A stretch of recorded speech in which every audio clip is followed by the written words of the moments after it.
There are a lot of movie cars, but it's hard to imagine one that's more recognizable than the Back to the Future DeLorean. The most fantastic, flashy, four-wheel time machine in the history of movies. I think it's the most important movie car, period. It's perfect. It's not just a sci-fi movie, it's not an action adventure. It's just all those elements combined so beautifully, almost like a gourmet Parisian meal or something. But of course, the car was the main dish. Are you telling me that you built a time machine out of a DeLorean? When the DeLorean car first rolled out of the factory in Ireland last year, much of America was rooting for its success. Ironically, it is now, during DeLorean's nightmare, that his dream may finally come true. The mystique around the DeLorean brand only makes people want to know more. DeLorean was synonymous with success. He was this handsome, rich, successful man married to the hottest supermodel at the time. He was the epitome of what every guy wanted to be and who every girl wanted to be with. He knew what people wanted, and he was a marketing genius. It was pure courage, pure nerve that guy had. Former General Motors executive John DeLorean had thumbed his nose at the big automakers, saying he'd show the industry how to build cars. As a lot of the commercials said at the time, the most anticipated new car of the century, and I believe it was. The car stimulated so much of the imagination, so it's woven into the fabric of our society. As they said in the film, Back to the Future, where we're going, we don't need roads. You've got the filmmaking aspect, the creative aspect, you have the history of the car, you have the man himself, John DeLorean. All that stuff combines into this big thing. It's almost like a nostalgic connection with all of these characters, you know. The DeLorean time machine is part and parcel of the fabric of pop culture. I have to say that isn't the real star of the film the car? Well, yeah, but you don't have to tell me that. Falling in love with a movie like this and then seeing it come to life in front of your eyes, you can't put a price tag on it. I must have signed 500,000 of these. Our memories take us back in time, and our hopes and dreams and imagination takes us forward. And you'd be hard-pressed to find another car that can do that. When this baby hits 88 miles per hour, you're gonna see some serious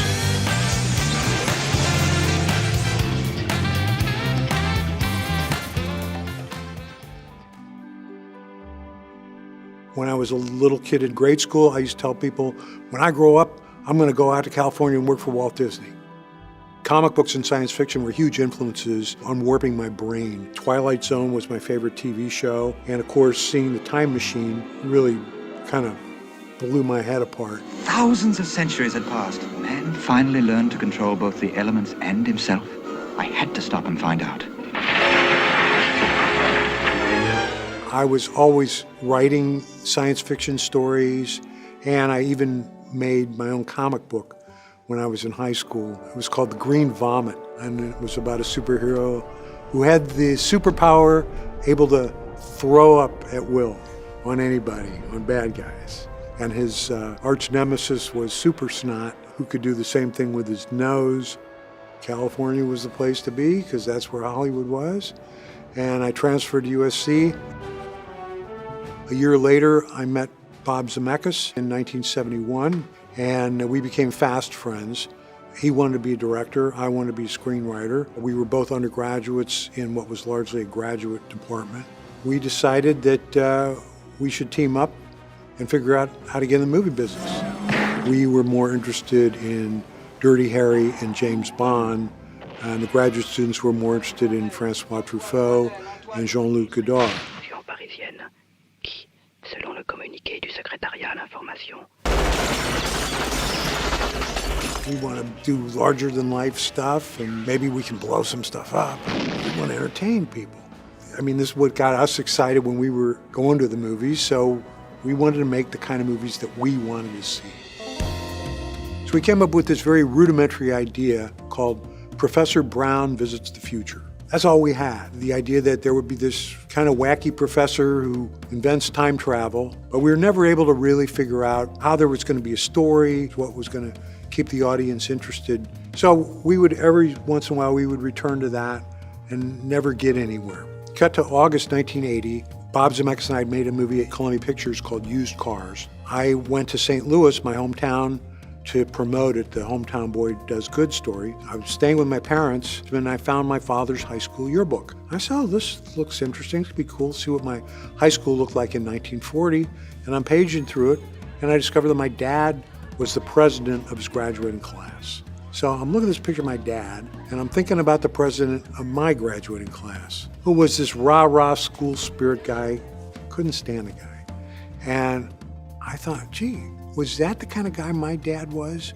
If I had gone to high school with my dad, would I have even been friends with him?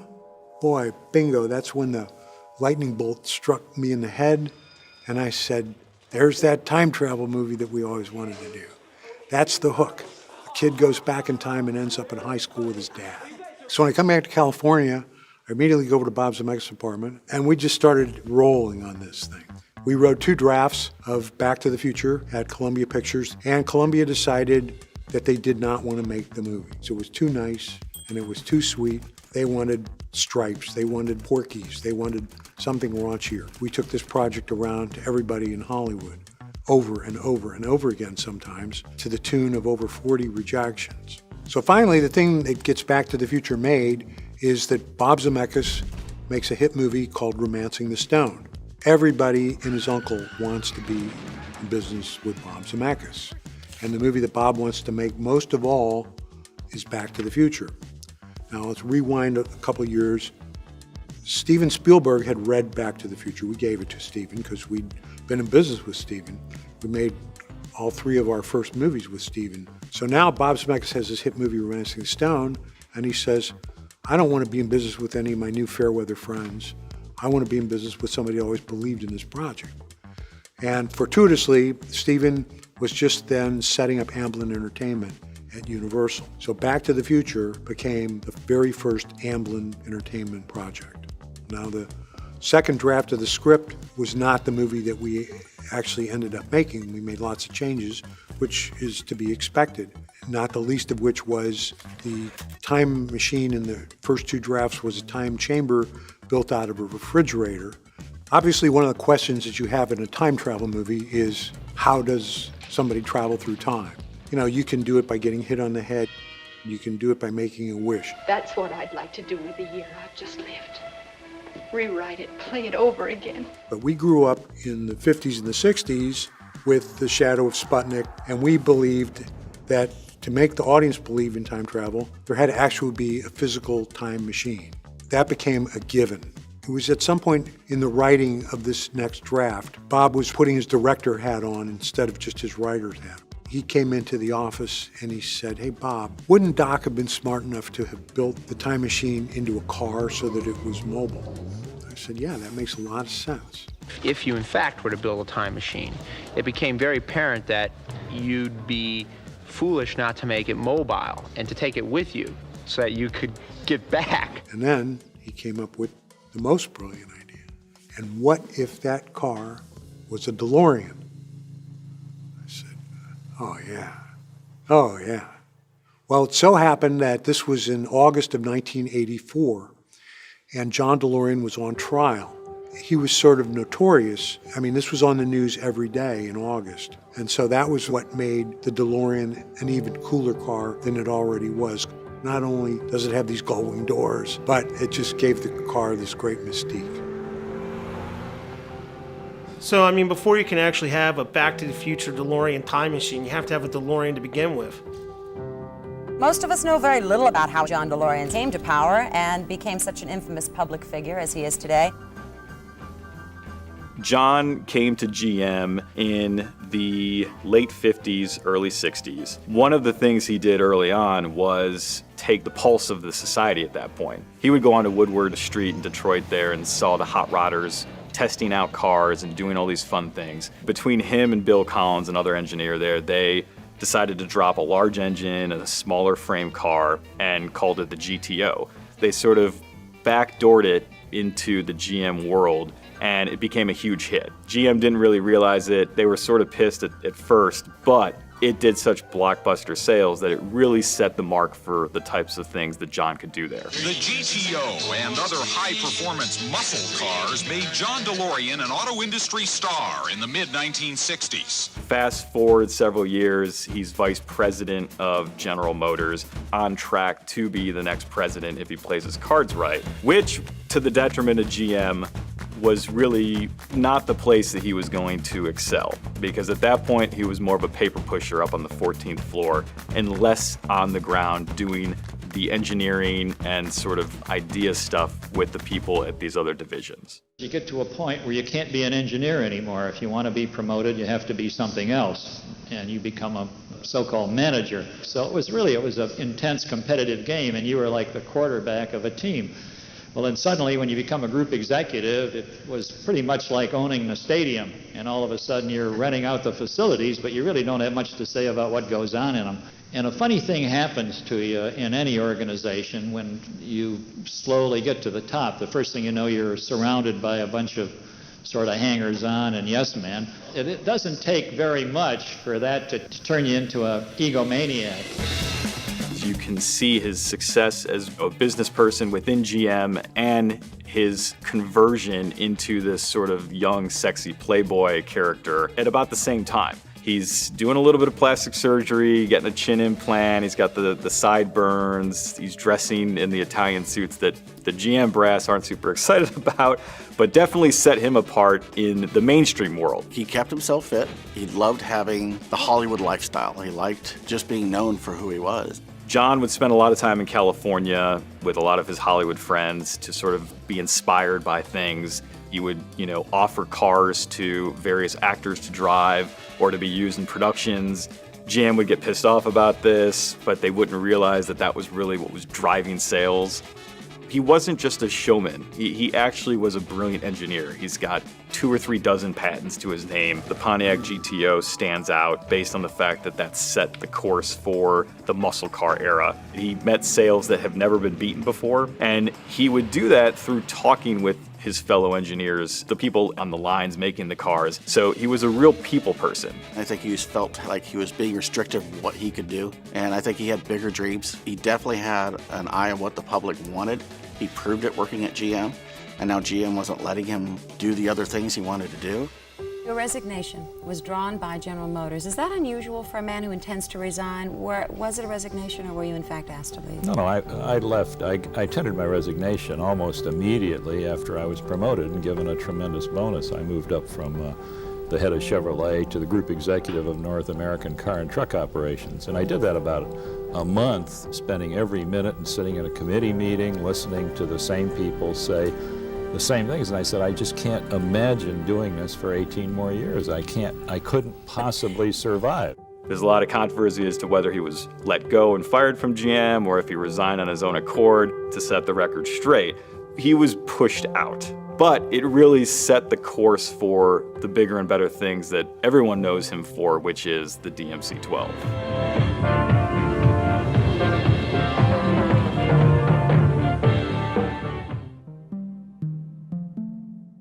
From the time that John was pushed out of GM, that was in 1973, he spends a year or two sort of raising capital, figuring out ways to design his own sports car. So something that John was trying to do, which was to make a mass-produced car, not a specialty car, because other people make specialty cars like Ferraris and other low-number types of automobiles, but to make one that was going to hopefully compete with the big three was something that was unthinkable. But John had big aspirations, and he was prepared to do it. Here's a man who has it made, working for one of the largest automobile manufacturers in the world, and he quits not only to build a different kind of automobile, but a different kind of company. He wanted to make a sports car, relatively inexpensive, that would last for years. And he wanted the company to be the ethical car company. He brings in Bill Collins, one of the other engineers at GM that he had designed the GTO with. And between the two of them, they decide they're going to make this car. Giorgetto Giugiaro in Italy, one of the most famous Italian designers at the time, is going to pen it. Giorgetto Giugiaro. What a beautiful name for a talented guy. He's most famous for a lot of his wedge designs from the mid-'80s, the BMW M1, the DeLorean, the Lotus Esprit. And the only parameters that they set forth were the fact that it had to have stainless steel skin, going doors, and be mid-engine. Those were the parameters. Giugiaro pins this shape for the car, which is super, super clean. It looks sporty and lithe and fast and sleek and handsome. The windshield's laid back, it's true, but the body sides slope in at the top. We call it tumble home, and that keeps that car from looking boxy. And then when you come down to the bottom of the windows, there's this beautiful shape as the body kind of returns and begins to curve under there. The back hardly tapers at all, it just gets kind of cut off. Kind of a square front end, it's not some weeny front end. It looked futuristic with the going doors, which in reality is actually a beautiful design. Most people are confused with them. They think that it takes a lot of space, but in reality, it requires less space to open a going door than it does a conventional door. The door itself, as you can see, it comes out 14 inches at its widest point. It's a little deceptive, but that's all it comes out. So it's actually a lot easier to get out of this car in a parking lot than it is a regular car if you have somebody real close to you. Comes back with this amazing design, and they make the first prototype, Proto 1, made in 1975. And then in 1976, that's when they start raising money using the car as sort of a sales tool. The automotive press and the world reacted super positively to this car because they were excited about the prospect of what it meant. It was this sexy car, it had great fuel economy, but it also was very sporty. The automotive industry in the 70s when John left GM was pretty stagnant. Most automotive makers, other than the ones coming from Japan, weren't necessarily coming out with the most exciting things. For anyone to even think about, not even try, but to think about making their own mass-produced car at that point was insane.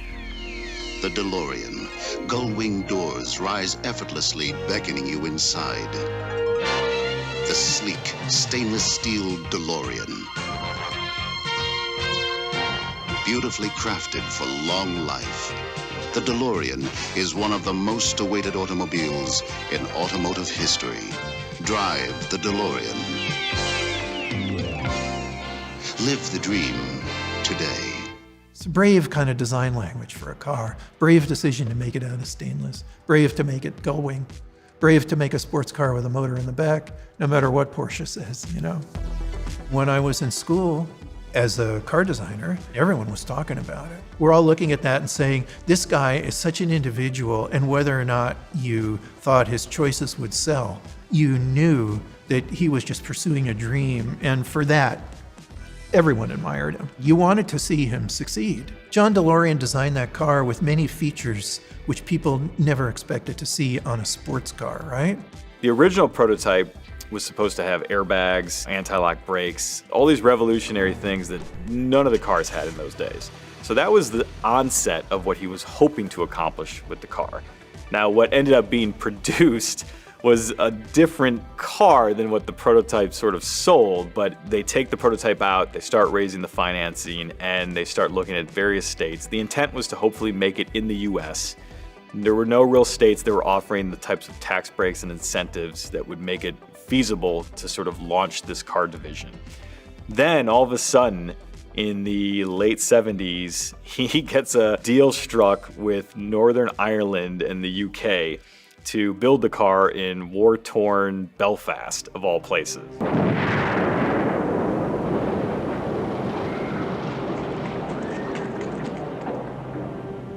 The army's role in Northern Ireland is to keep the peace between the Catholics and the Protestants.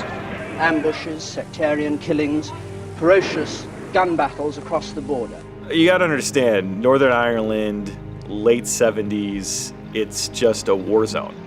40% of unemployment based on all the war that was happening there between the Protestants and the Catholics. Their interest was trying to find businesses to come there so they could get people employed. More people employed, probably less people in the streets fighting. All of a sudden, they see this white knight in the 6'4", silver-haired John DeLorean with this magical car, who said that within 2.5 years, I can produce 3,000 jobs, and then within a few more years after that, probably another 3,000 jobs. Because at the end of the day, the point was not to just have the sports car. There was going to be other cars. He was trying to build an actual DeLorean Motor Company, not just a one-off. They basically give him everything he wants. They strike the deal in less than 3 weeks, which is incredible. They offered him just kind of point blank, here's $150 million, here's a piece of land, please come here and build your car. And they didn't really do a lot of investigation or really checking on it too much before they did it. You know, they just wanted a major car company in their country. They build this factory in 2.5 years, record time, on a total greenfield, state-of-the-art factory.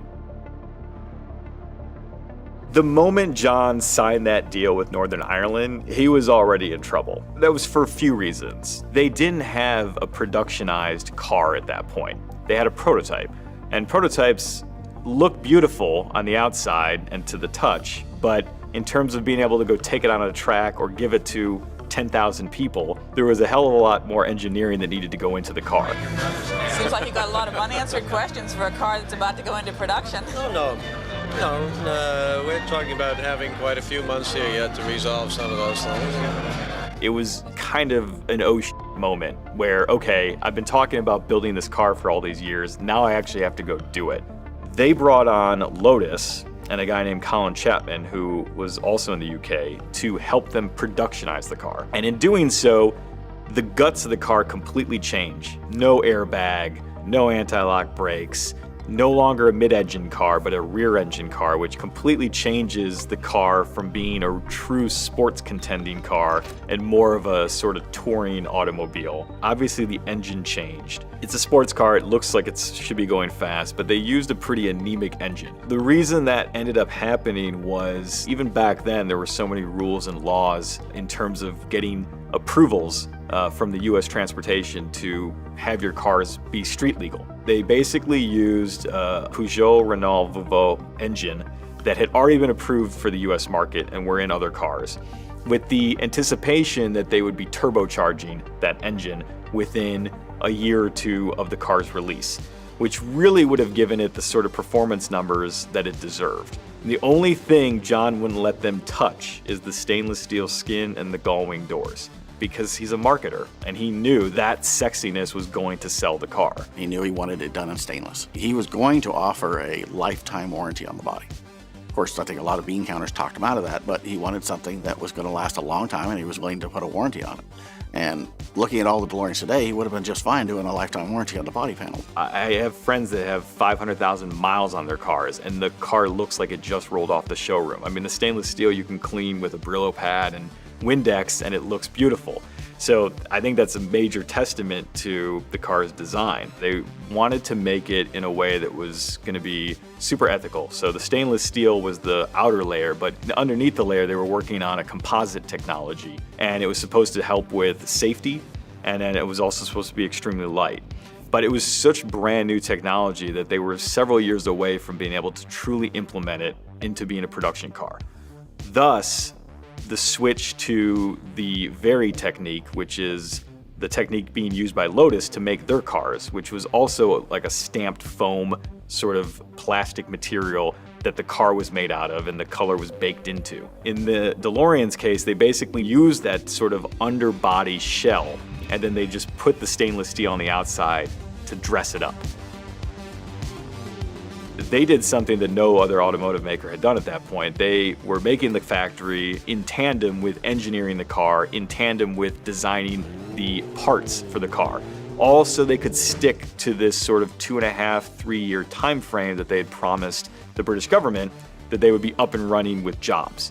What they pulled off was an amazing feat. Everything's in place, he's hiring the best people. He really brought in the dream team of an international team to productionize and make the car. But there's so many elements that go into making and selling a car of this nature and at the volume that he wanted to sell, which was 30, 40,000 cars a year. By late 1980, the first cars start getting produced, and the first one rolls off in January of 1981.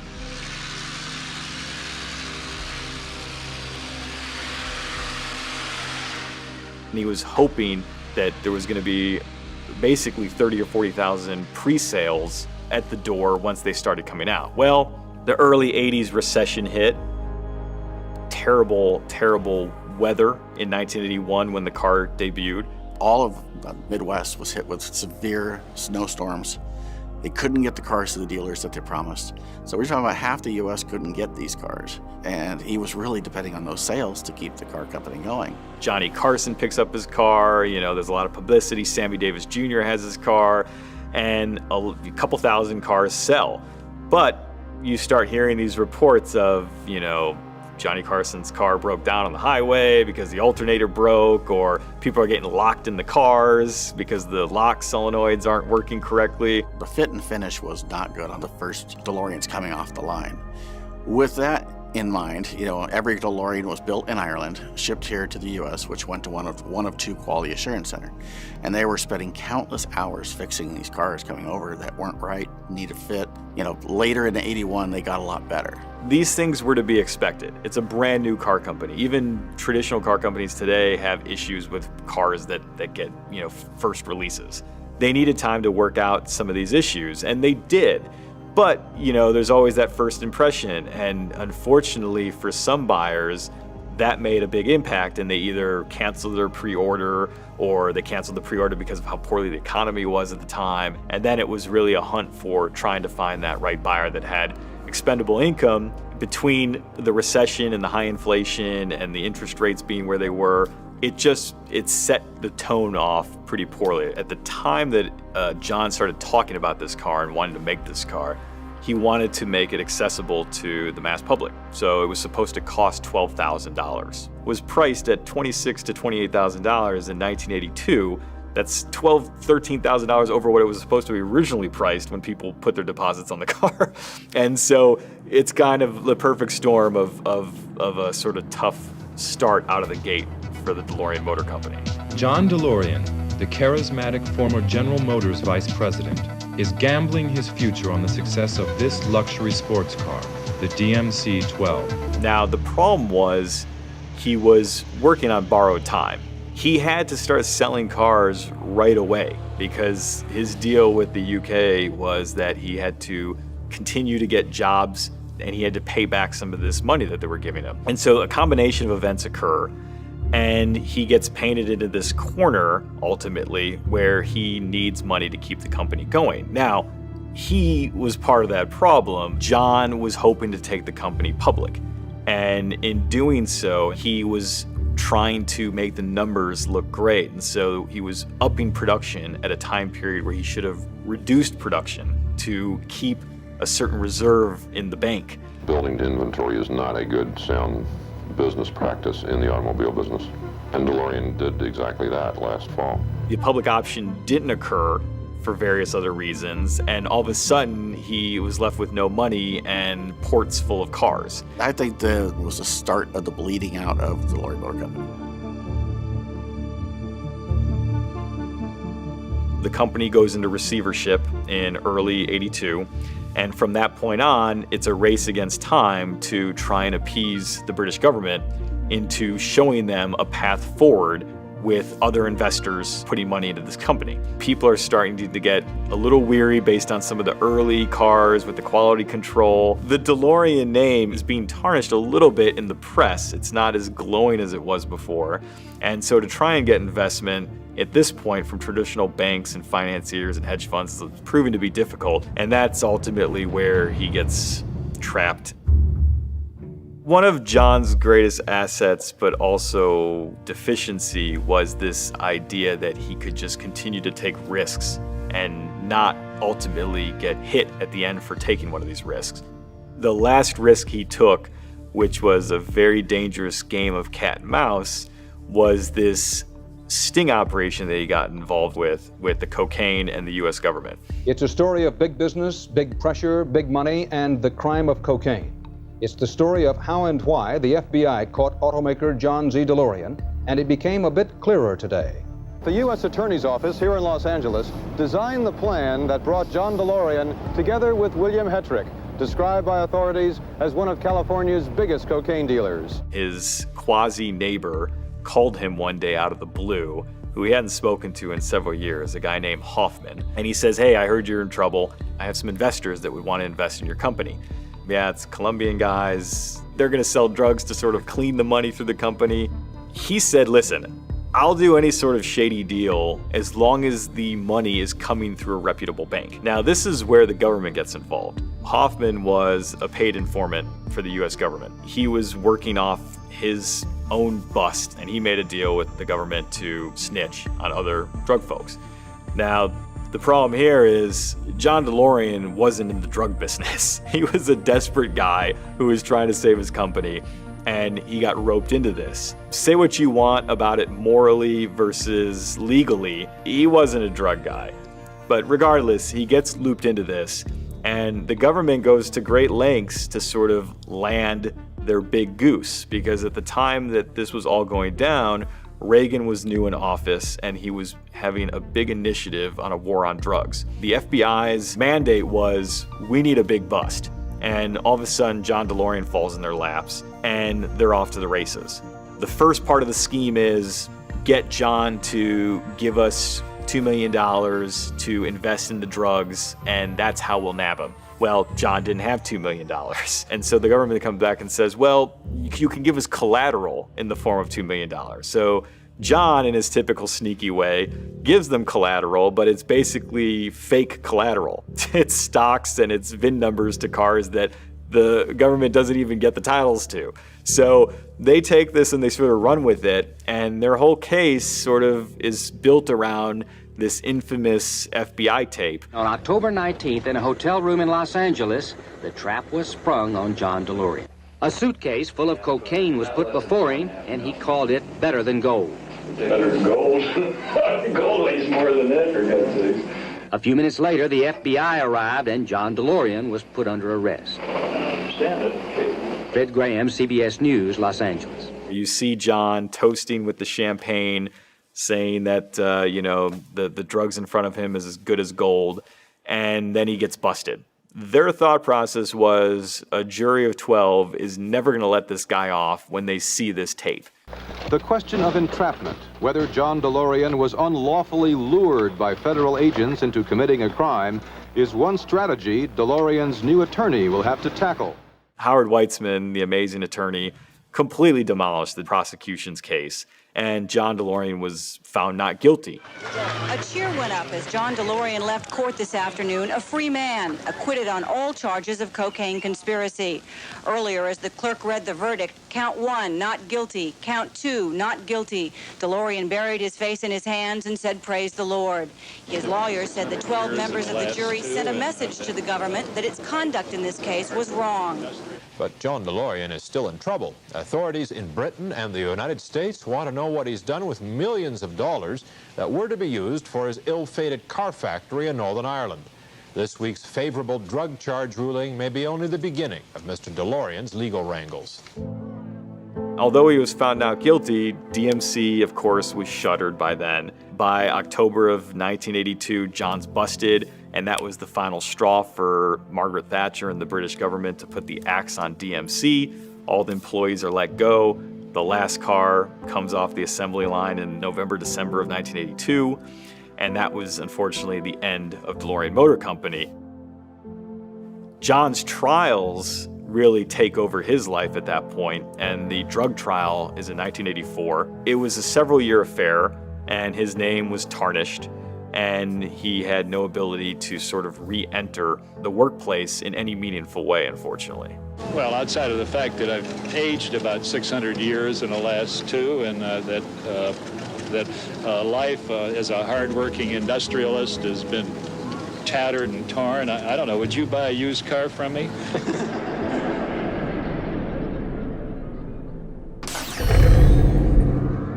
Car was going to be relegated to the scrap heap of automotive history. Little did anyone know.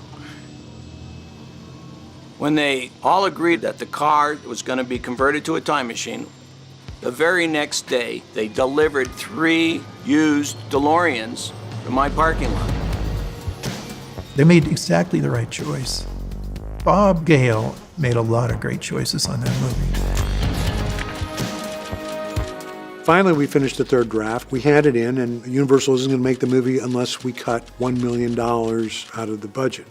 So Bob and I struggled with how are we going to cut $1 million out of the budget. Well, the time machine was always nuclear powered, whether it was refrigerator or the DeLorean. And the climax of the movie took place at a nuclear test site. So this was going to involve going out to the desert, building one of these little towns that they would blow up to do these tests. So we said, well, this is the most expensive thing in the script, this sequence. Maybe there's a way that we could figure out how to do this on the back lot at Universal where we were already going to shoot. Bob and I walked the town square and we brainstormed and we came up with this idea about harnessing lightning instead of harnessing a nuclear bomb. It turns out sometimes that having some sort of limits on your creativity makes you even more creative, because the clock tower sequence was way better than the nuclear test site sequence could have ever been.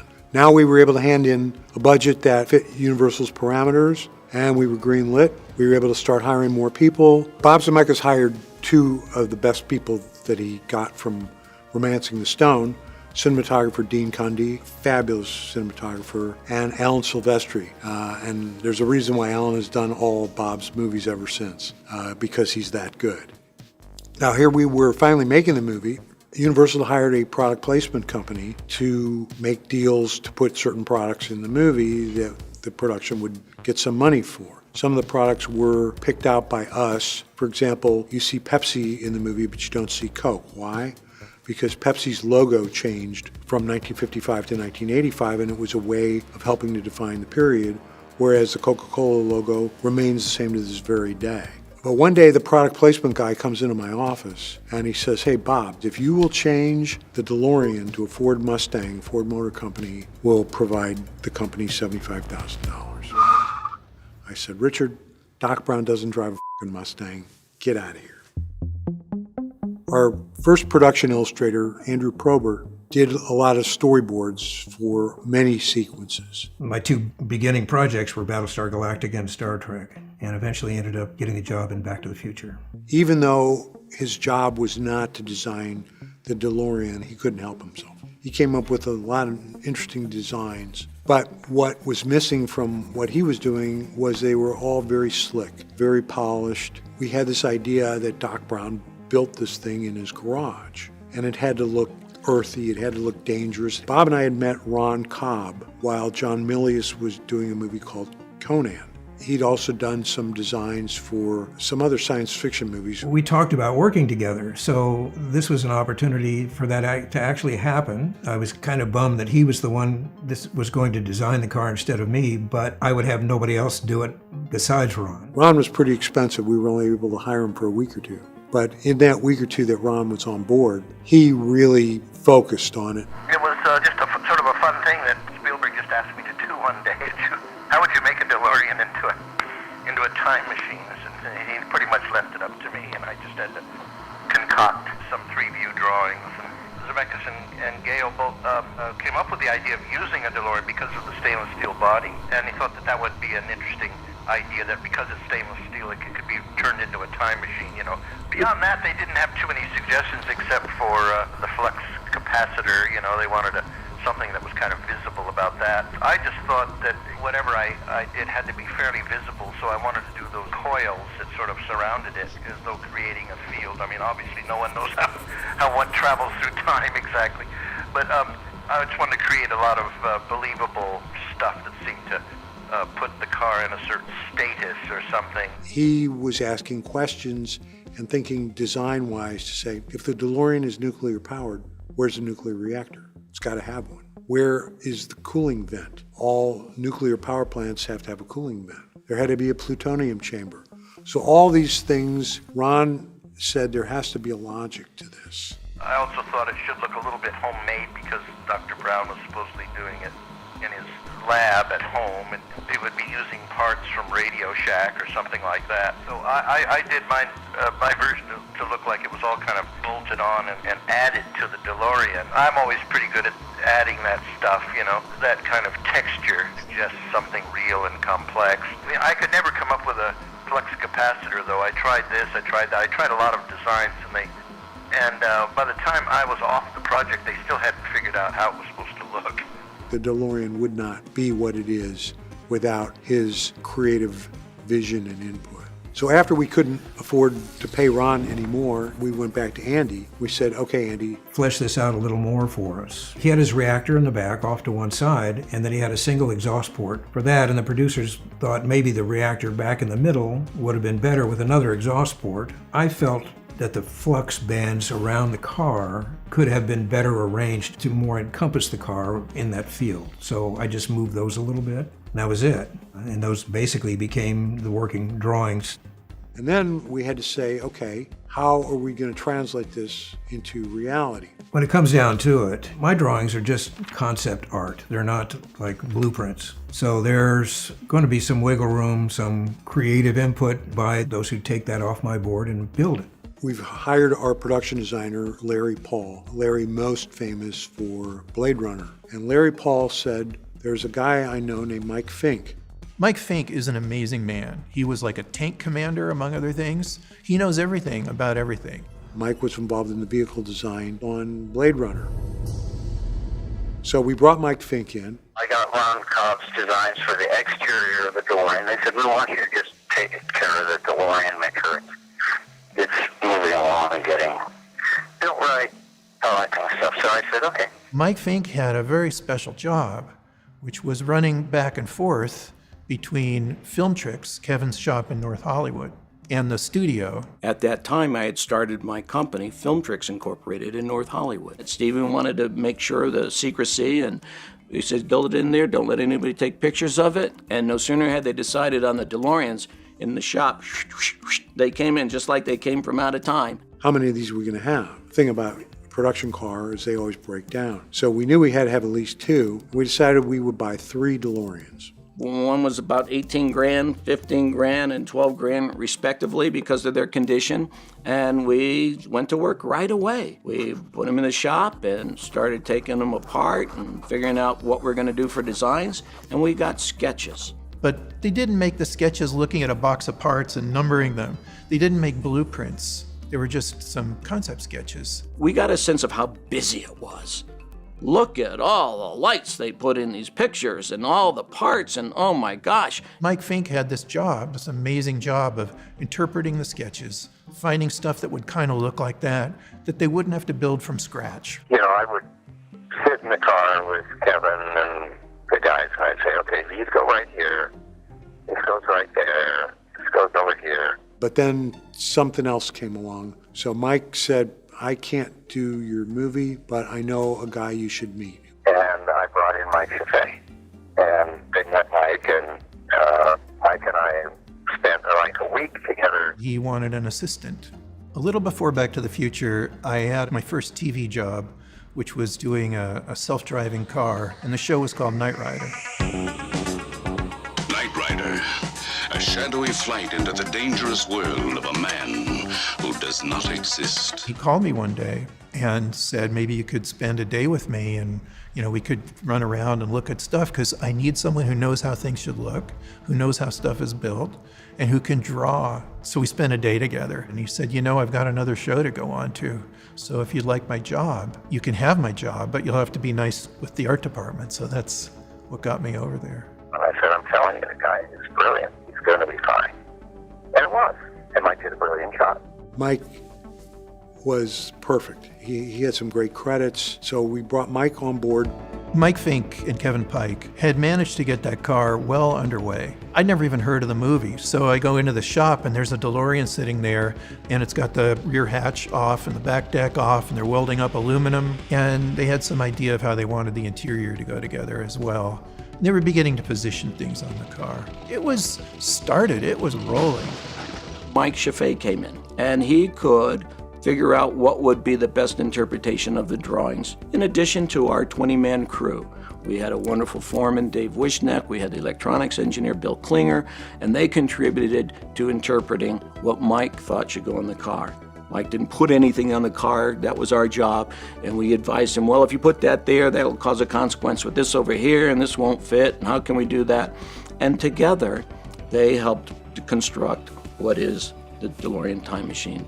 We started building, manufacturing, and coming up with parts that looked something like was in the sketches or would convey the idea. It had to be very, very busy. It was a nuclear reactor, so we had to have those kinds of looks and mechanics to it with that big hub in the back where they put in the plutonium. We figured out how to make a latch that would open and close, but the idea about what are we going to do? So then we made these cylinders and then made a little swivel on the bottom it could open up. There was a little bayonet fitting on the hatch for the plutonium, and it really worked with little pins that engaged in these little slots. Very visually, it drops that red tube in and everybody thinks, uh-oh, it's ready to go. And we figured out how to do it with just a lathe and a metal cutting saw and some welding, rather than having to machine the parts, fully with a milling machine or anything like, because it should look like Doc Brown put it together. Bob Gale came to the shop and said, this is getting too neat. You've got to make this more homemade. Doc Brown did this in his lab. And we went back over the welds and made them a little thicker and fatter and exposed more of the homemade element to it and everywhere we could. We really tiptoed around any kind of fabrication work, try to keep the build it from scratch stuff to a minimum because it's really time consuming. But the guys there, they were capable of doing anything. Mostly it was putting junk on the car kind of work. Wait a minute, what are you doing, Doc? I need fuel. Mr. Fusion, that's 100% Chaffee. They asked me if I could design a Mr. Fusion. I knew part of it should look like something to do with coffee, because Mr. Coffee. So that's why I used that little Krupp's coffee grinder to make Mr. Fusion. The practical question was, where are we going to get these parts? And so there's a place in North Hollywood, I believe, where everybody goes to get old aircraft parts, scientific parts. Apex Surplus Electronics. You could find anything you want there. Mike went out there and just said, this would look cool, this would look cool. And he started picking this and this and this and this. It was like an expedition, really, sometimes, to go up to Apex. They have stacks and stacks of stuff. You'd say, oh, I need some of this and some of that. And Steve would say, what are you guys building? What are you building? Because there's all this crazy stuff that we would buy. There are a lot of little Easter eggs in there. Things you'll recognize if you're a car guy, like the Dodge Polara wheel cover. Things you'll recognize if you've worked on a turbine engine. There's a big switch which has for its handle a battery post cleaner. But why wouldn't Dr. Brown use it, right? Half the junk I chose was stuff that I couldn't identify, because I figured if I didn't know what it was, no one would know what it was. And then it wouldn't be like a red flag to people watching the movie, like, oh, that's so silly, look at that. It should all look a little believable. I was hoping to find a gauge for the plutonium chamber, and I ran across a Röntgen meter that measures radiation. It's like, how perfect is this? Because I would leave the part of the meter that says Röntgens, but then put a Doc Brown label, Dymo label underneath it that says plutonium chamber, Doing a car like the DeLorean is a delicate thing because it's supposed to look goofy. There's this professor type, and everything he's invented has been a failure. Part of the movie is just that setup, like failure after failure, the brainwave analyzer, all that crazy stuff that he does. So you're prepared for this thing not to work. And it's got to look like a crackpot to put it together, but it has to look like a crackpot who really knew how to build things, put it together, right? So it's a delicate line. It has to look silly enough that you go, oh, come on. And it has to look believable enough that you say, yeah, maybe. So it really had a little bit of depth. You could kind of look down through the layers and still see the car. So it's a great case of doing design work for the movies. This little ring of nozzles here is from a gas turbine engine that they use to power things like helicopters. These are little heat sinks. They're fit onto a big aluminum tube on which is a Dodge Polara wheel cover. These ducts were fabricated in Kevin Pike's shop, Film Tricks, and painted by the standby painter, Lyle Dickey. I think that these are air oil separators. On a dry sump aircraft engine, you've got to allow some oil to settle out and air to settle out of the oil, so you're not pumping air bubbles through the thing. And there's just sort of a fantastic freestyle combination of hoses in here. The idea being you've got to cool down a nuclear reactor, and that's going to involve a big transfer of heat, so you need some big exhaust for the heat. I grouped things in threes because I had this vague idea that if we suggest that Doc Brown is using three-phase power for this, we might take some people along. Mike Fink had already got these things designed, and Kevin's guys were building these. when I first came on board the show. The idea is that you have big connectors, a lot of power flowing through here to generate a powerful field. And these connectors here, these are actually for what they call a, oh look, Michael proofed it. They're for what they call a spider box. These are the kind of connections you see on a movie set when you're running big, powerful lights. This is also, it's before GPS. So Doc, being the careful guy that he is, puts a little compass in there. And out of his concern for the passenger, he also has this warning about shielding your eyes from the light, which I love. Originally, Ron Cobb had drawn this with a great deal of stuff between the driver and the passenger. And Andy did some sketches where he began to open that up. Because if you've got like a choker shot on one person, you can get away with that. But if you want a two-shot, or you want to shoot through the side of the car like this, you absolutely have to have an open path here for the camera to see through. When you have that many people trying to manufacture something and where it goes, you're on top of each other. You can't only put two people in the interior. And think about working upside down and overhead and backwards behind you. It was cramped quarters. One of the surprises that we had was how small the DeLorean really was. It was so small that we could not fit a Panaflex camera in there. So one of those three DeLoreans had to actually literally be cut apart so that we could situate a camera there to do the through the windshield shots. For the first movie, there were three cars: the A car, the hero car. That got all the bells and whistles. Full tilt. B car, we put everything on the outside. They're just going to use it for driving shots. They're going to use it for stunts. They're never going to see inside the car. That lasted until the second day of shooting. Can you put everything in the A car and the B car? We got Polaroids from the set still man. And we try to remember exactly what we did. Okay, we can replicate that, we can replicate that. The B car had a little bit less detailing, but it really is as good as the A car for the most part. And the B car was rigged for special stunts. It had the fire for when the car's going up the speed that it would light up the wheels. The C car, they cut that car up, and that car was used in all three films. That's so they could put the camera in the car and everything. The C car was the process car. We don't need any of this stuff, we don't need any of that stuff, but we do need the interiors. We do need to see all the dash, everything in there. But it was on the stage, it was on the rockers, it was front of rear screen, but it was basically something that you could tow around, and it was like a half a DeLorean. The other shock that we had was when we looked inside the DeLorean, speedometer only went up to 85 miles per hour. No car manufactured in the 80s had a speedometer that went above 85 miles per hour. So we created a new template and put it in there. Anybody that goes and looks inside of a real DeLorean will see that the speedometer only goes up to 85.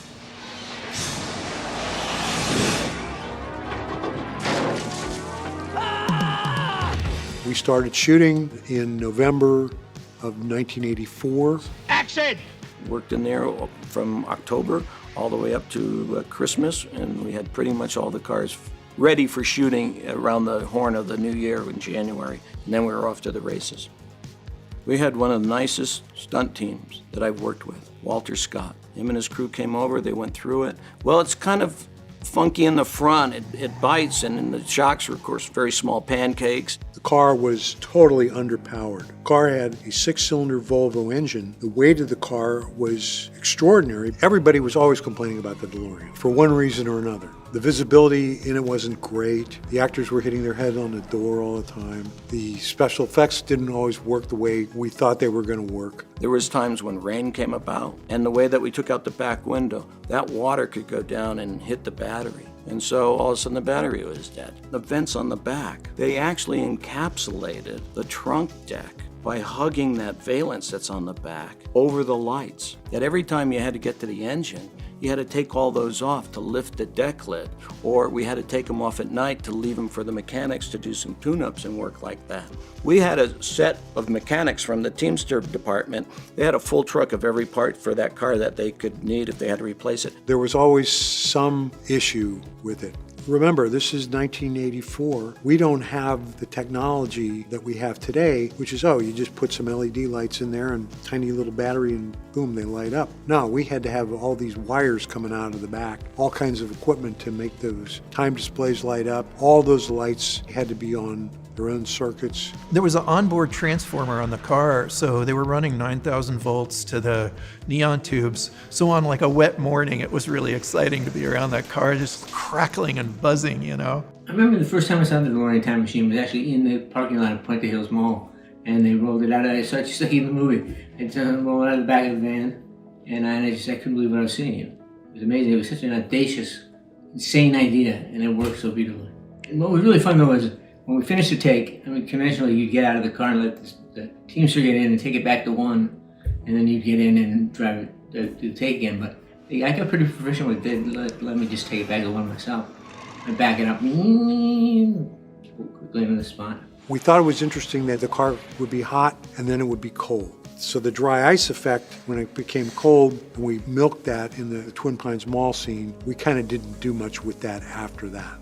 But the fire effects were always important because the idea that it left a trail. And Kevin and his guys came up with this stuff that I think they called Go Juice. We came up with a great chemical that didn't have a high temperature, and it marvelously went from the orange flame when it's hot to the cool alcohol look when it was done. They would pour the stuff on the ground and then light it up and start shooting, and the stuff would burn for 35 or 45 seconds, long enough for us to get a take.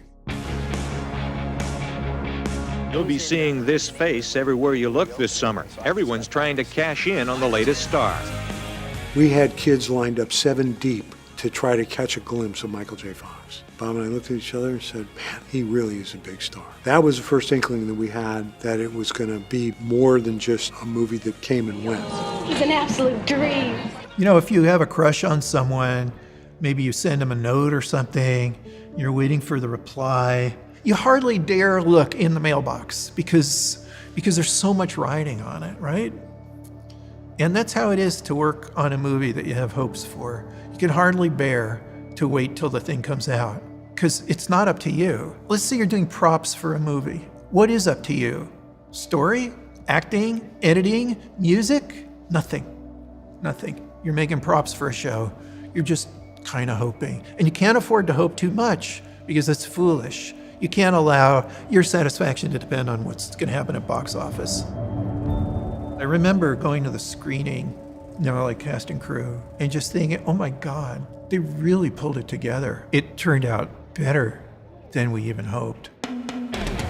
Back to the Future becomes the biggest hit movie of 1985. Plays, in fact, all the way into 1986 in theaters. Studio, of course, wanted a sequel. We weren't so sure about a sequel. Well, the movie made so much money that Sid Sheinberg came to us and he said, gentlemen, Universal is making Back to the Future Part 2. You can either get on that train or not get on that train, but we're making it one way or another. We would much appreciate it if you guys would drive that train. Where we're going, we don't need roads. So by the time we were into production on the sequels, we had 7 DeLoreans. Each car from the first movie was used in all 3 movies. The A car was usually for first unit work. B car was more stunt, second unit work, although sometimes it was used first unit. And the C car was used all throughout. Then they built a fiberglass car that they could hang from a crane, and they would use on a forklift and everything. For the third movie, they introduced 2 new cars that were built on modified DeLorean frames with sandrail frames. They took the DeLorean frame in the middle, cut it up, put this other suspension on, which is basically Volkswagen. So they had these 2 cars that were made to go on the desert scenes. The B car from the first movie was modified to be on the rail tracks, and then they built a second rail car, which was designed to do the stunt with the wheelie and everything.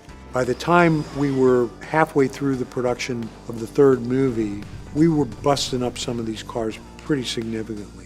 I recall that we took one car and decided we're just going to use this car for parts. The first show was completely different than the second and third. 27 people in the art department on part 2. Part 1, we're on a shoestring. Let's just do it. We have no time. Let's get this thing done. But the sequels were a totally different experience. They had 5-time visual effects Oscar winner Ken Ralston down here with a new piece of hardware no one had ever seen before, the Tondro. The computer memorizes every nuance of that camera move and then plays it back exactly the same way every time. It allows us to have one actor play multiple roles in the same shot, but not have to have the camera locked down like they used to have to do in the old movies. When it came time to hit the car with the train at the end of the third movie. It was important to destroy the car for a couple of reasons. One, not the least of which was nobody thought we would ever do something like that. The audience reaction the first time we screened the movie, I mean, it was like an old friend being killed, right? It was great. I mean, in terms of the emotional investment that the audience had in the DeLorean. We had to destroy the car because you just wanted to say, okay, this is done. We can't use the car to go back in time anymore. We're putting a period on this. At this point, of course, we really had decided that we weren't going to do a fourth movie. We wanted to make that really clear. Well, why don't you guys do a part 4? Creatively, there's nothing left that we needed to say about these characters. We're done. We've seen too many movies where they make one too many sequels, two too many sequels. We had a story to tell, and we told it, and the story has a wonderful ending, and that's a good way to go out. After we finished part 3, Universal took possession of all the cars. It's their money, it's their property. The fiberglass DeLorean replica was put on the cinematic display at Universal Studios Hollywood, and after many years was reported destroyed. The Oxnard car was a dedicated stunt car. After filming of part 3, the car was used for some of the filming of the ride, and then it was put on display at Universal Studios Florida. It's gone into various decay, and right now it's just in storage. For the scenes that were filmed at Monument Valley, they made 2 dune buggy cars. One was bought by 2 private collectors and was restored and then sold at auction. The other car was used as a parts car. They took parts off this car and put them on other cars such as the C car.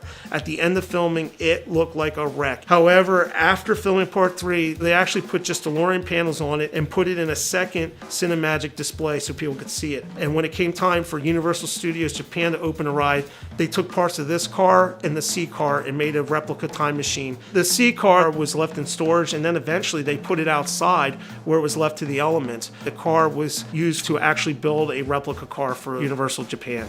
The B car was the sacrificial lamb.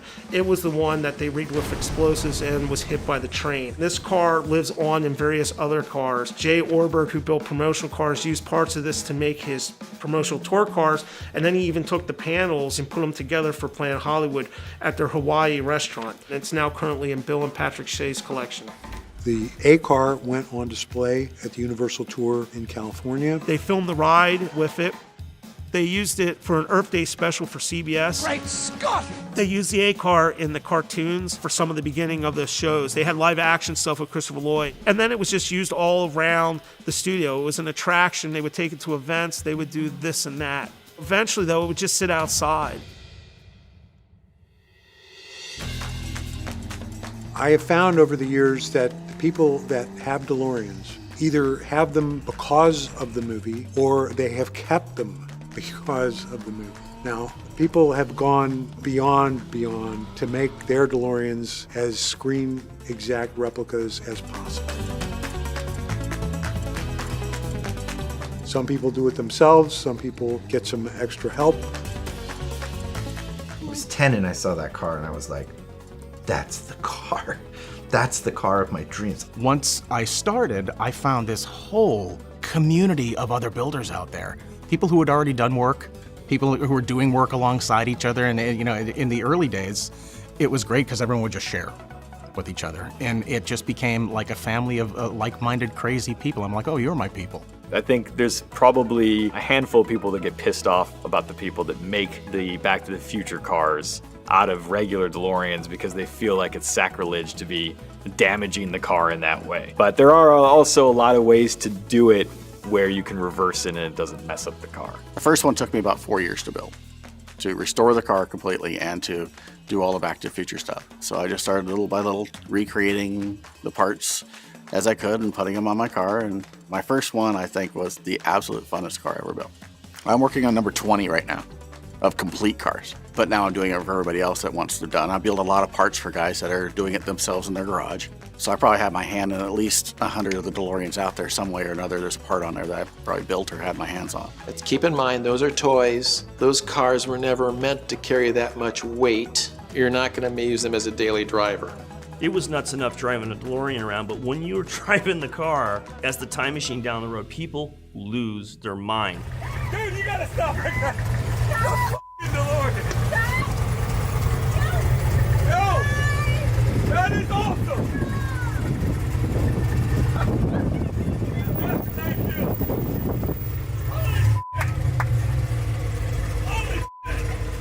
and it's actually quite dangerous for the driver because they're not trying to run you off the road. They pull up next to you, they want to take pictures, they're giving you thumbs up, they pull in front of you, and they want to take so right off the bat, I was like, I don't think we can drive this thing anymore. We have been stopped by all the finest law enforcement officers all over the world who wanted to check our paperwork and make sure that everything was in order. I had my car on a flatbed and people have followed it. One guy got out and was crying. Like legitimately, he's like, I never thought I would get to see this in real life. And there is something emotional about it because of this film, because of all the things that work in the film, the story, the characters, the music, all those things. When we see the car, that is a symbol of that moment, what they felt and what they feel when they watch it and rewatch it and rewatch it. Well, you know, I've ended up building my own DeLorean time machine replica, and there's a lot of stuff that, as someone that knows so much about it, I know it's not super accurate, but, you know, I'm happy with how it looks and how it makes me feel. There's stuff I did on my car that was specific to a certain scene in part 2, because in my mind, that's what I wanted to build. You know, there's wirings that's wrong in any other part, but that's how I wanted it to be. There's a very rabid interest in these movies and the car and everything, and it's a good thing. The only thing is sometimes I think that people get so involved, they forget the real thing is what was on the screen. We're all fans, and if people realize that there's not some big trophy at the end for being the biggest fan, then there's room for everyone, you know? We don't go after anybody that makes a Back to the Future DeLorean, even if it's not a great one, because you are all ambassadors for the film. Because people see a DeLorean even if there's not a Back to the Future modification in it at all. And it makes them smile, and it makes them think about the movie. And that's great. When people have gone the extra mile to put a flux capacitor and time displays in it, God bless you. We love you. Thank you. Thank you. Thank you so much. It's a compliment, and I love seeing them, and I love talking to them when we go to the conventions. They're just full of joy and full of questions, and I'm happy to help. I know how much work it takes. I know those people are building those cars in their unair-conditioned garages. I know they're taking money that could have gone to something else. Honey, trust me, this is going to be so cool. They have a dream, just like DeLorean had a dream, just like Doc and Marty, they have a dream. If not for the afterlife of the movie, I never would have met the Haulers. Two amazing people who decided to build like a folk art DeLorean and just put stuff on the car so it looked kind of like the movie. We were one of the first. We weren't the first, but it was early on. August 4th, 2000. Oliver wakes up from sleep and he's in horrific pain. His brother and I rush him to the hospital and he's diagnosed with cancer. I had a tumor the size of a football. Doctors came from other operating rooms just to see it. We're told that he has cancer and he has 6 months to live, which we had to say what? When you get news like that, you take care of business. You put your house in order. When he was given his diagnosis, there was no chemo program and no radiation program that fit his situation. It was hopeless. It was the end. And that's what we had to face. But they said we'd like to monitor the progress of the disease. A friend of ours helped us make a will. Not that we had much to pass on to anybody, but kind of get the legal parts. When you're in your 30s, you don't expect this. Yeah. So getting our lives in order was very important to us. And we sat with our minister and he said, well, what do you want to do? And pretty much at lunch that day, Oliver said, I really want to build a time machine. Looking at me, I'm like, okay. If we only have 6 months, let's have the most fun we can have. What would that be? Because to dwell on it wasn't going to help anybody. We had to watch a videotape of the movie on a 20-inch, we thought, big screen, and pause it and try to figure out what the parts were, what the words were. We live in more of the spirit of Michael Chaffee, you know. Hey, does this look good? Does this work? Does this fit? You know, yeah, that looks pretty good. You know, we used our imaginations, and we would go to salvage surplus places, old electronics junk shops, scrap metal yards, and we'd have kind of a list I would draw pictures of what I would see on the TV. So I'm like, okay, we need a box of like this big, and it needs to be gray, and it has to have a window in it. Mm-hmm. So she'd be on aisle 4, you know, in this pile of junk. She'd be like, I think I got it. And she will have dug out of this big pile of stuff a box about that size. It wasn't gray. It was bright yellow, It was and yellow. it didn't have a window, but it had the right latching and the size was good. Yeah, and I'm like, well, we can paint it, and we can cut out a hole and put a window in it. But the most important part was, how much was it? $10. $10 for a flux capacitor. So that fit our budget. The more you learn in a process like this, like building a time machine, the more you become yourself. You're becoming more of you. You're working through problems and coming up with solutions. And I was like a honeybee with the car. And I would be working on the front end, and I was like, I don't know how to attach this. I don't know how I'm gonna integrate this in. So I'd be like, oh, well, it'll come to me. And I'd go to the back of the car, and I'd work on something that I did know how to do. And then in the middle of the night, I'd wake up with the answer. And I'd be like, I got it. All right, And then. she'd be like, good, go Write back it to down. sleep. Go to sleep. And I worked night and day, 3.5 months solid, out in the driveway. We don't have a garage. So I would go back and forth, and I killed the grass between the car and my little workshop, making little things, carrying it back to the car, fitting it, shaving off a little bit to make it fit better. And again, I was just driven. I didn't get tired. And I just knew the whole time it was going to work out. I had faith. This is going to be a time machine. You know, soon. I'm going to get this done. And once it was accomplished, my request to Oliver was, please don't let it sit in the driveway. So it didn't. We drove it around. And what we found driving it around, any stop we made, people wanted to see it. We were finding dollar bills stuck under our windshields. If the car was in the parking lot alone, we were in the restaurant eating or seeing a movie, we'd find these dollars around. Or a little love letter. We found little letters. You made my day. The car would get such a wonderful reception anywhere and everywhere we went. And we realized, gee, we're not the only ones that are enthusiastic about this. And we thought, well, if we could relate their enthusiasm towards something useful, we might be able to accomplish something. So about the same time we were building the car, Debbie Brooks sat down with Michael J. Fox, and they were building the Michael J. Fox Foundation for Parkinson's Research. They're the world's largest funder of Parkinson's research next to the U.S. government. We kind of just started putting our efforts towards supporting them.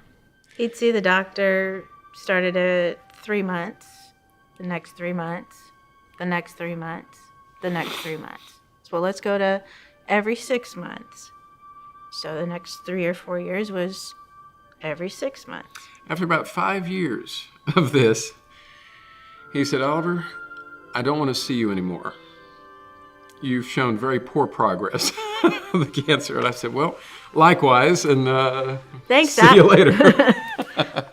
It's been said by a few people, but most touchingly by Bob Gale, that maybe the car, maybe having that focus on something else saved his life.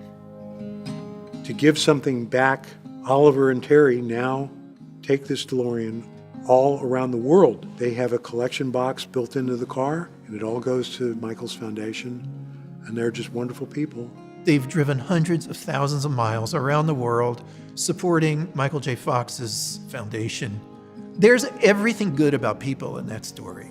Have the dream, put in the effort, do something good, makes everyone's lives better. It's been an amazing experience to meet the people who are willing to invest that kind of effort. Our original goal was $1 million. And to reach all 50 states. And that is, the 50 states have been accomplished. The mileage on the vehicle after being driven in 28 countries is 27,000 miles. And we've raised just about dollar for dollar the same amount in donations. So we'll get to that million. We're going to get to that million soon, I hope. I'm going to tell them a secret. I've never told this secret before. It's the secret to successful time traveling.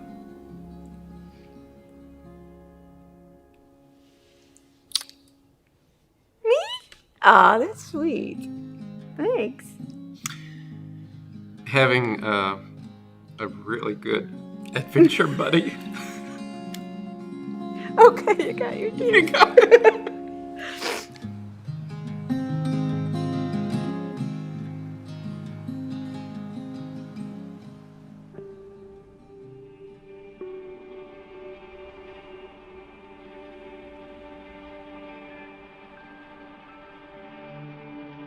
The first time I ever saw the A car was in 1985, and it used to be on display in front of the queue line for the Universal Studios tour. The next time I saw the car was at the premiere for Back to the Future 3 at the Cinerama Dome, and that was literally coming straight off of the production, probably in like 95% completion. I mean, the only thing that was not on the car was Mr. Fusion was not there. So then fast forward to 1997, that was the next time I got to get up close to the car, and it had been missing a few pieces by that point, but it was still in pretty good shape.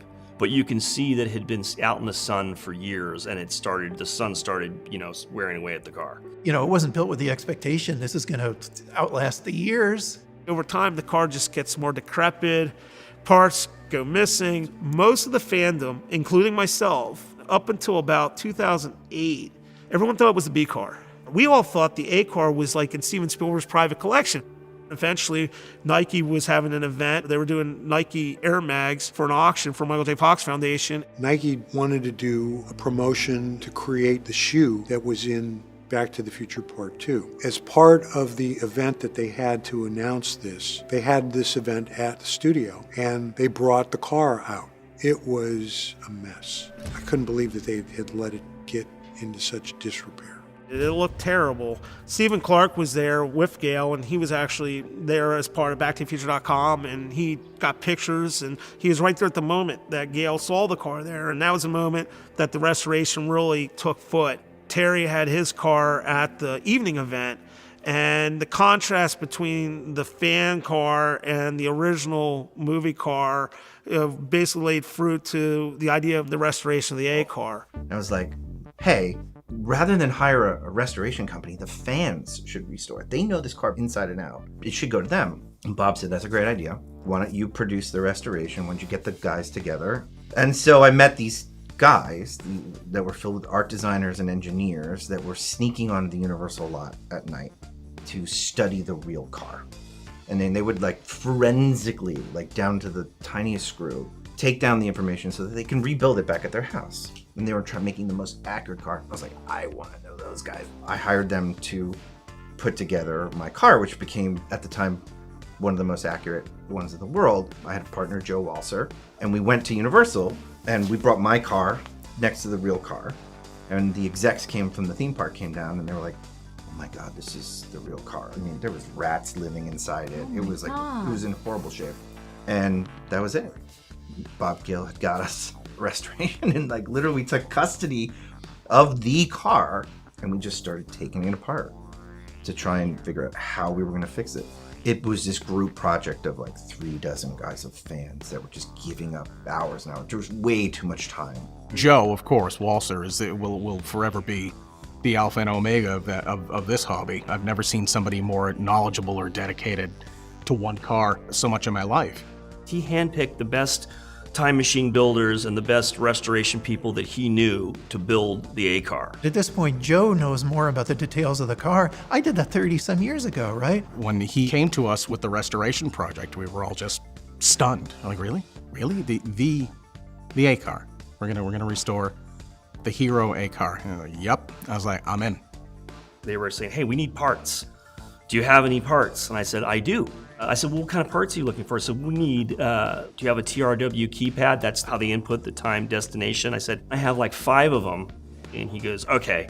He says, you got to help us with this car more. It was a coming together of many different parties, DeLorean mechanics and art departments and engineers, just people who were just appreciated it as a piece of art. So when we were restoring the A car, the first mandate was get the car restored to a showroom DeLorean.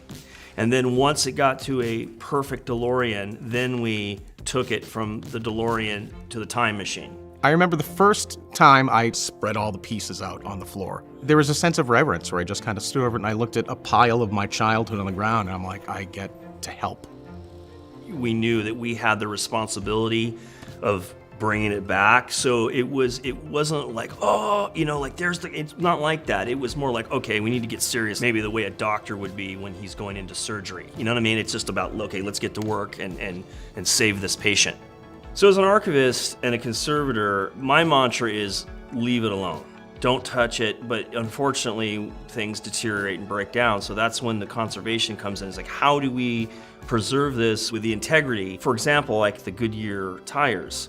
Those are the original tires. Well, you can't drive on them. So I was like, let's put an inner tube inside of the original tire. So therefore the inner tube is holding the air. So that's where I think the artistry of conservation comes in. It's like you're looking at the original tire from the movie, but also you've kept the structural integrity to hold the car up. So it looks like it should, but you're not erasing any of the history. And every single thing you do as a conservator, that's the way you approach it all. Every single step on the vehicle was done with lots of discussion. What's the most appropriate way to make this thing look the way that the public wants it to look?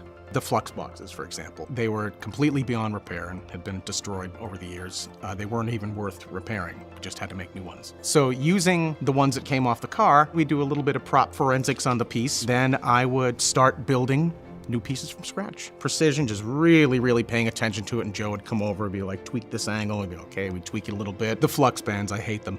I hate them. Everyone hates them because they're hard to do. They're always the hardest part of every build. And you have to bend them by hand in increments. You go back against the car, bend a little bit, check the angle, bend a little bit, and all you gotta do is screw up once and you throw it out, get another bar, start over again.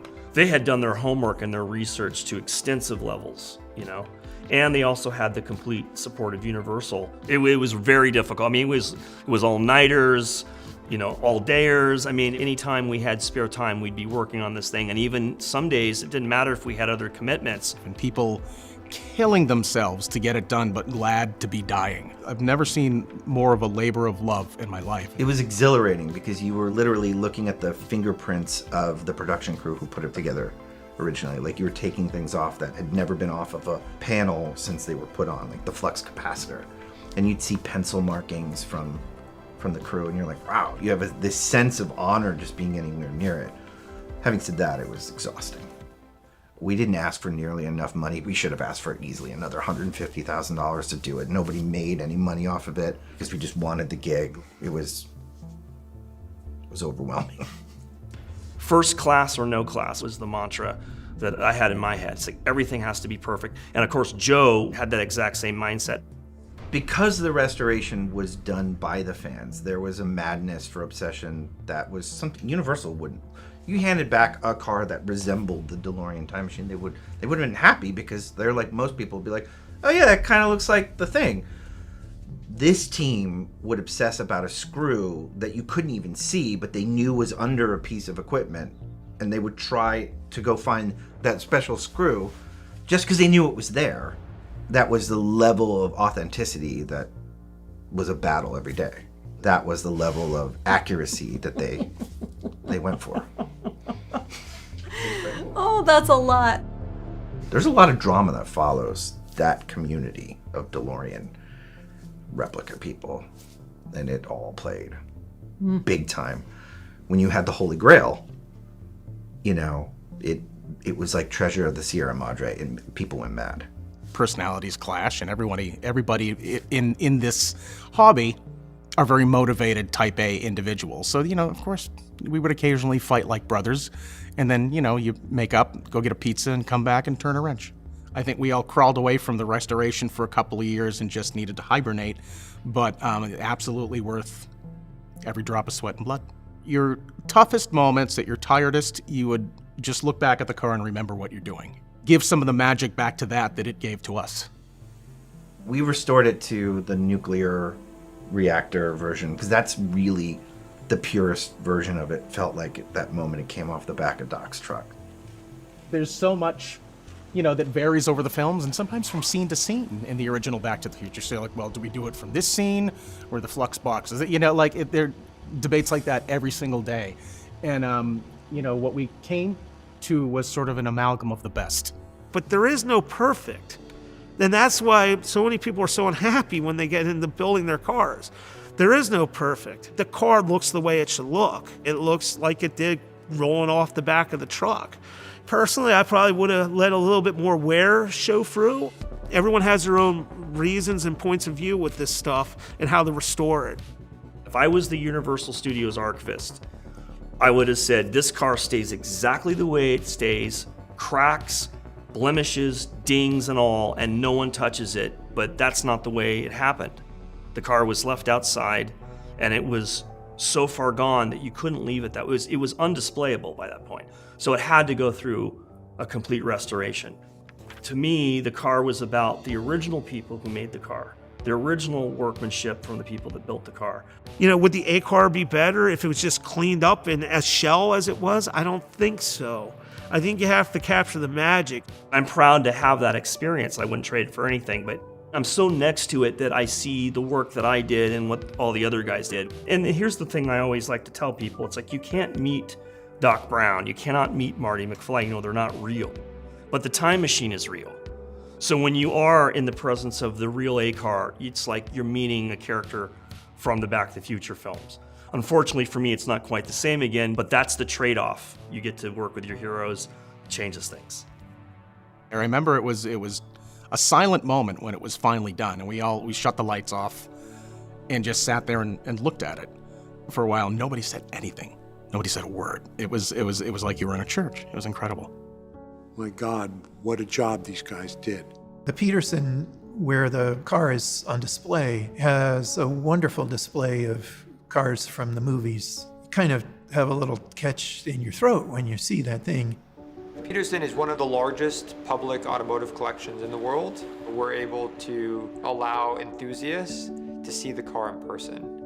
The car does not belong to the Peterson, but it's got a permanent home here. A lot of what we tell in that gallery is that symbiotic relationship between science fiction and the automotive industry. Even the gadgets that we use today are inspired by science fiction. It's people's imagination saying, like, what if? And that catalyst eventually turns into something that we have in our pocket every day or something we drive on the road every day. Bob's creation showcased what potential cars have, and we still haven't hit that future, but we might someday. What I've learned over the years is that we need to depend on the fans to preserve the legacy because they love the movie more than anyone. Talk about fans, of the movie. They're just so surprising and amazing and supportive. It's a good group to be in. We are still surprised that it's got these legs, that it has become this classic. That is such a beautiful thing. It's like literally a part of people's lives, and I love that. One woman came up to me and said, I'm a rocket scientist because I saw the movie and I saw, Doc Brown. Back to the Future fans have been amazing supporters of the Foundation.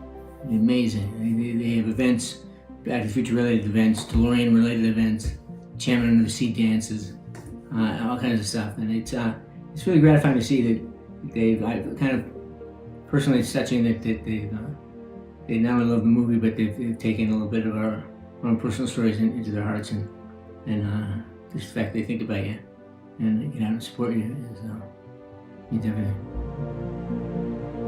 Kids who saw the movie in 1985, they have their own kids, and they say, hey, I want to show you this movie that I loved when I was a kid. Same way that my parents said, you have to watch The Wizard of Oz. It just is transcending through these different generations. We were talking to a guy named Tom. He's told his children that it's important for you to watch certain films so that you can function in society and understand the references. 21 gigawatts! He said, and Back to the Future is certainly a movie that I have shown my children over the years. It's part of our culture, honestly. It's not just pop culture, it's a huge part of our culture and deserves to be remembered as such. There's so many great films that add art and greatness to people's lives, and that is worth perpetuating so we can keep doing it. The history of our country is formed by the experiences that all the artists, all the people who are creative have made, and that has influenced the direction that people go. The idea that the time machine aspect of the car was designed by one guy in his garage. It's a truly American idea. An outcast of society is the visionary that comes up with something that nobody else can come up with. It's a piece of great American folklore, and it's told and retold again in the history of American invention. And so embodied in this car is this extra level of American ingenuity. I mean, it is the dream of any creative person to be involved in something that gets a life of its own. You know, who knew that would happen with Back to the Future? You hope, because it's kind of like pressed flowers. You know, there's all this stuff of the time in there. The cars that are on the street, what people thought was cool. And it really did stand the test of time. And you don't know at the time whether something's going to be good. And you have to leave it up to people. You leave it up to time to figure that out. That's been an unbelievable privilege just to see that happen, just to be connected with it. I mean, I just worked on some props, but I'm proud to be part of it. You really see the genius of Ron Cobb and Andy in that design. You see the genius of Mike Fink calling out the parts to make it work. You see the genius of those guys in Kevin's shop and their patience. I know what went into making it. I remember those nights and days, and I remember what it was like when they were shooting on location, and I remember the stories that would come back, and I remember the doubt and the hope that people had. I remember how it felt to read that script for the first time, and I'm going, oh my God, this is really good. If I look at the car, I see all of that. I see the corners we cut, and I see the lengths we went to make it right. Everything.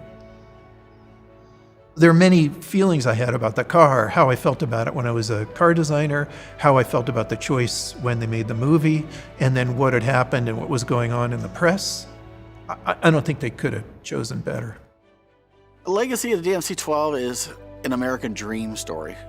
The car, that stimulated so much of the imagination. Even though the car was built in Northern Ireland with English engineering and a lot of French and English parts, there was something really American about the whole story, just the nerve that he had. He was such a self-made man.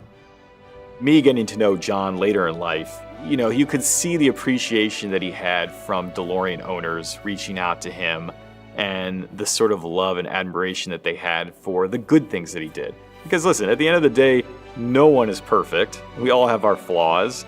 His just happened to be a little larger than others, but the things he did that were great were a little larger than what maybe others accomplished in life too. That's the part that's the most interesting. I mean, he basically made a car that's like him. It looks sexy on the outside, but there were a lot of deficiencies. That's the word. Even though he didn't make it through, his car did. And that car needs to be nurtured and valued and seen for what it is. This car could have just been a footnote in automotive history. It ended up being an icon. And that was because of what the Bobs did by implementing it into one of the greatest sci-fi films ever made. Bob Zemeckis, Steven Spielberg, and I jointly got a letter from John DeLorean. And John just said, gentlemen, last week I had the occasion to see the movie Back to the Future. I thought it was brilliant, and I am delighted that you selected my vehicle for immortality, something along those lines. The design team on Back to the Future, and he knew who they were. He said Ron Cobb, Michael Chaffee, Andy Probert, and Kevin Pike can all be part of my next design team on my next project. You can't think of Back to the Future without thinking of a DeLorean. You can't look at a DeLorean without thinking about Back to the Future. It's just an amazing unification. It's not like no offense to Star Trek, but it's not like a Starship Enterprise model on your mantelpiece. It's a freaking car that someone dreamed up and made real, and you can turn the key, you can travel in that car. The Millennium Falcon from Star Wars. You can't see that on the 405, but you can see a DeLorean. You know what I mean? And when you do, you're instantly back there. You know how you play Star Wars with your buddies? Get some sticks and lightsabers. you go pew pew pew pew pew. You don't fight with your Back to the Future friends. It's not a battle. It's not a war. You play. You just want to protect all those things. There's no better place for this car than the Peterson. This is where it belongs. It has a home. It's safe. It's sort of about future generations and saying, hey, this is special. You know, take care of this because we're all caretakers. It's going to live forever. This one really works, you see. This one can actually time travel. Nobody believes that, but it really does. This is something that's worth doing. Santa's sleigh is special because Santa rides it. The Millennium Falcon is special because that's the one that Han Solo flew around. That's why we have all this stuff. That's why we have car museums. It's the people's interaction with cars. The artifact is what it is. The car itself isn't it. It's the whole package. I think that that's what's alluring, is that it's not just a cool car, it's the story that went with it. It's exciting to have been a part of the movie. It's exciting to have been able to drive that DeLorean, have it take me to the future and beyond. And I'm glad it still takes you places too.